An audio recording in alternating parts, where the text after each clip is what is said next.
墊資同過橋究竟有咩唔一樣？經常有客戶問過橋墊資點收費啊？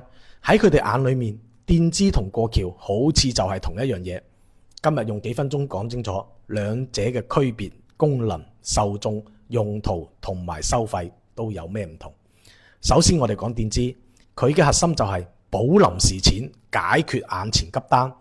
比如你係做工程嘅，批文落咗，但係工程款未到，要先墊錢買材料、請工人，或者係買二手樓，賣家要你先俾齊尾數再過戶，你差少少錢周轉。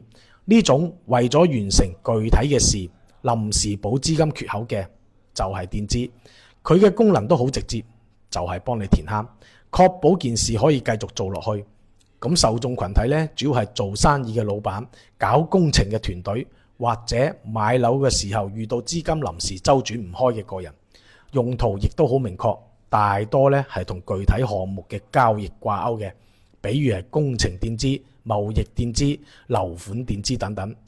墊資多數呢都係按項目週期計費嘅，可以按日、按月，甚至係按整個項目嘅時長嚟計。比如工程墊資可能要1到3個月，貿易墊資可能要2到4週。又比如按月收5%到2%，咁借100萬墊資2個月，總費用就係1到4萬。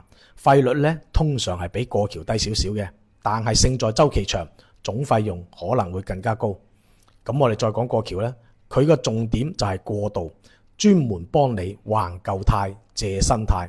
最常見嘅呢就係供樓一族啦，你舊嘅按揭就快到期，銀行已經批咗新嘅貸款啦，但係要先還清舊嗰筆貸款，再可以放呢筆新嘅貸款。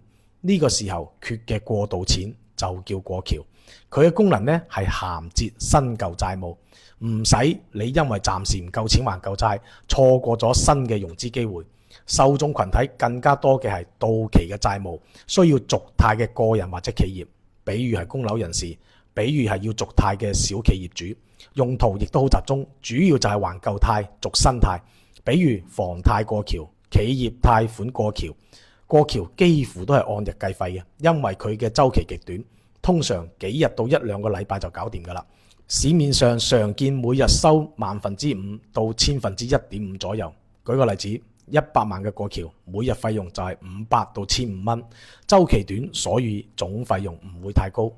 最後總結一下，墊資就係為做事補缺口，係一種慢週轉；過橋呢係為續貸過渡，具有短平快嘅特點。墊資主要睇具體項目，過橋主要睇債務銜接。明白未啊？貸款揾到飯，包你唔使煩。